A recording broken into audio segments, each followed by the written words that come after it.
ஒருவருடைய ஜாதகத்தில் ராகு கேது விளிம்பில் இருந்தால், அதாவது 0 டிகிரியிலிருந்து 1.5 டிகிரிக்குள்ளே, இல்லை 28 டிகிரியிலிருந்து 30 டிகிரிக்குள்ளே இருக்கக்கூடிய ராகு கேதுக்கள், அது ஆணாக இருந்தாலும் சரி பெண்ணாக இருந்தாலும் சரி, மரணத்திற்கு இணையான கண்டங்களை, மரணத்திற்கு இணையான நிகழ்வுகளை அடிக்கடி அவருடைய வாழ்க்கையில் நிகழ்ந்து கொண்டே இருக்கும்.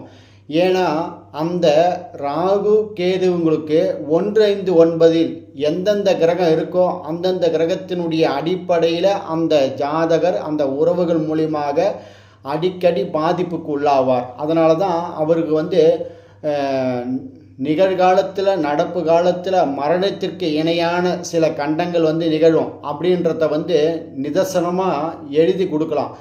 போய் செத்தே போகலாம் போல இருக்கே அப்படின்னு சொல்லுவாங்க, எங்கேயாவது ஓடி போகலாம் போல இருக்கே அப்படின்ற வார்த்தையை அவர்களுடைய வாழ்க்கையில் அடிக்கடி அவருடைய